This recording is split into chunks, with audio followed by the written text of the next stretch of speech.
ہاتھ دھوتے ہوئے کلمے پڑھنے کی کوئی ضرورت نہیں ہوتی کہ ہم مسلمان تھوڑے ہو رہے ہوتے ہیں. یہ تو حمام میں ننگے کھڑے ہو کر بھی کلمہ پڑھتے ہیں، لا الہ الا اللہ لا الہ الا اللہ و انا الیہ راجعون. یہ کہتی ہے ہماری فیملی میں ایسا ہوتا ہے کہ جب کپڑوں کو کھنگالتے ہیں، نکالتے ہیں پانی سے، تو کلمہ پڑھتے جاتے ہیں تاکہ یہ پاک ہو جائیں. کیا حکم شرع ہوگا؟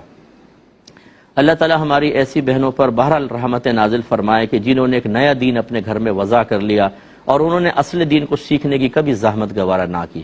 اسی لیے میں گزارش کرتا ہوں، آپ کے بڑے بہت بڑے ہوں گے، بہت اچھے ہیں، اللہ اگر وہ فوت ہو گئے اللہ ان کو جنت الفردوس میں اعلیٰ مقام عطا فرمائے، لیکن گھر کے بڑوں کا ہر کام صحیح ہو یہ ضروری نہیں ہے. ان کے کاموں کو بھی، ان کی سوچ، ان کے نظریات، ان کے اقوال، ان کے عادات و اطوار جو آپ میں سرایت کر کے نسلوں میں جا رہی ہے، اسے ایک دفعہ شریعت پر پیش کرنا ضروری ہوتا ہے. کپڑوں کی پاکی کا یا اسی طرح جنابت اتارنے کا، جو غسل ہم کرتے ہیں ناپاک ہوتے ہیں، اس کا کلمہ پڑھنے سے کوئی تعلق نہیں ہے ہی نہیں کوئی تعلق. کلمہ پڑھنے سے کیا ہوگا؟ پانی بہانے سے ہے. اگر کپڑوں میں نجاست ہے تو اتنا پانی بہائیں کہ وہ پانی اس نجاست کو اپنے ساتھ بہا کر لے جائے. جب یہ ہوگا تو کپڑا پاک ہوگا. اب آپ نے وہ شرعی تقاضا پورا نہیں کیا اور کلمہ پڑھ رہے ہیں اس کے اندر، تو کوئی فائدہ نہیں، وہ ناپاک ہی رہے گا. اور اگر پاک ہو گیا، کلمہ نہ پڑھیں، اب کلمہ پڑھنے کی حاجت نہیں، کپڑا پاک ہو گیا. اور ناپاک کپڑوں کو پاک کرتے ہوئے کلمہ پڑھنا، یہ تو ویسے ہی مطلب ہے کہ مناسب نہیں ہے. گندی چیزوں کے اوپر ایسے آپ پڑھ رہے ہیں تو یہ اس کی کوئی حاجت نہیں ہے. صرف صحیح طریقہ سیکھنے کی ضرورت ہے، اور وہ صحیح طریقہ ہم سیکھتے نہیں ہیں. سارے پاک ناپاک کپڑے واشنگ مشین میں ڈال دیتے ہیں، وہ ہے قلیل تھوڑا پانی. جیسی کپڑے اس میں ڈالتے ہیں، نجاست جیسی پانی سے ملتی ہے سارے ناپاک. آپ نے باہر نکال کے نئے کپڑے اسی پانی میں ڈال کے، تھوڑا اور پانی اور پاؤڈر ڈالا اسی میں ڈال دیا، وہ سارے بھی ناپاک. اب ان کے اندر آپ ان کو نچوڑ کر ایک ٹب میں پانی لے کر انہیں ڈالتی ہیں کپڑوں کو جھاگ نکالنے کے لیے، صابن نکالنے کے لیے. جیسے ٹب کے پانی سے یہ ناپاک سوٹ ملے گا، وہ سارا ناپاک. خوب اچھی طرح گھما کے ایک کپڑا، دوسرا کپڑا، تیسرا کپڑا، پھر اس کو بہا دیا، نیا پانی لیا، ایک دفعہ اور نکالنے لگی، یہ سارے ناپاک. پھر جیسے ملیں گے سب ناپاک. اب آپ کلمے پڑھے جا رہی ہیں، کپڑے ناپاک ہیں آخر تک ناپاک. اور پھر اس کو آپ نے رسی پہ ڈال دیا، رسی ناپاک. پھر آپ نے استری کر کے شوہر کو جمعہ پڑھنے، نمازیں پڑھنے کے لیے سوٹ دیا، وہ ناپاک، اس کی نمازیں برباد. تو ایک عورت جو مسئلے نہیں سیکھتی ہے وہ پورے گھر کو تباہ و برباد کر دیتی ہے. اور بڑی معذرت کے ساتھ میں بات عرض کرتا ہوں کہ ہمارا دیندار طبقہ بھی اس سے غافل ہے.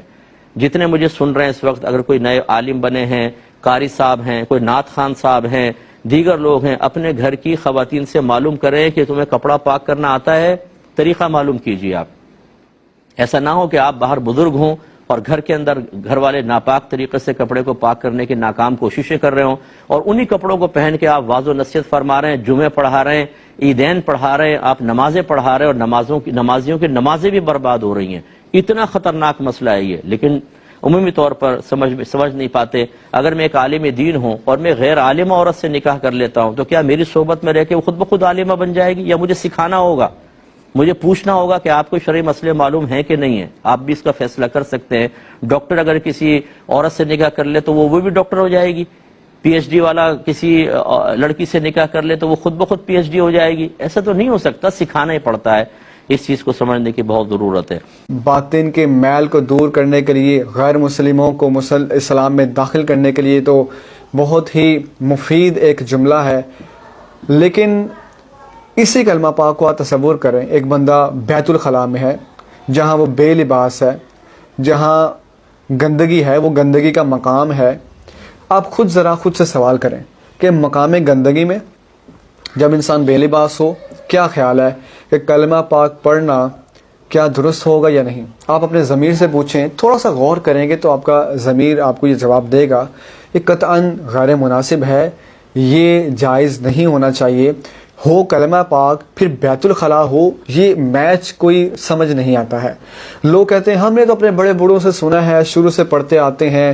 پھر بعض لوگوں کو جب بتایا جاتا ہے کہ کلمہ پاک پڑھنا وہاں پر کوئی ضروری نہیں ہے تو وہ تعجب کا شکار ہو جاتے ہیں. کہتے ہیں پاک ہونے کے لیے کلمہ پاک پڑھنا ضروری نہیں ہے؟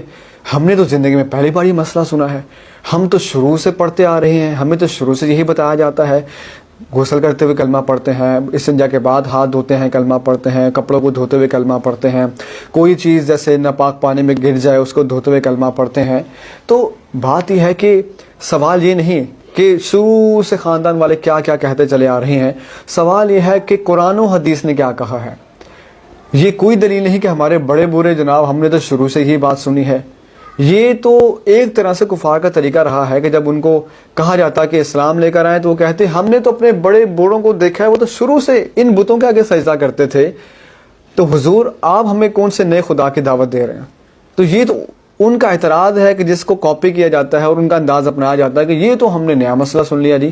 اس لیے علم نہ ہونے کی بنا پر ایسی باتیں کہی جاتی ہیں.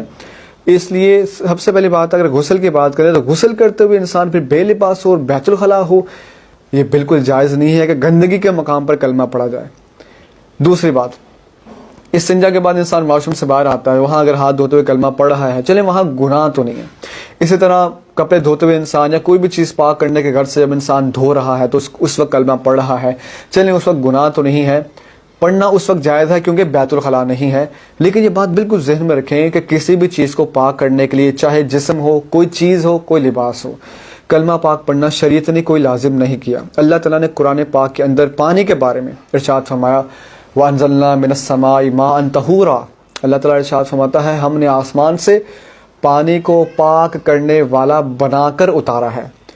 پانی اٹ سیلف اور بذات خود اتنی پرفیکٹ چیز ہے, اتنی کامل چیز ہے کہ اللہ تعالیٰ نے اس کی تعریف قرآن میں فرمائی کہ ہم نے تو آسمان سے اس کو پاک کرنے والا بنا کر اتارا ہے.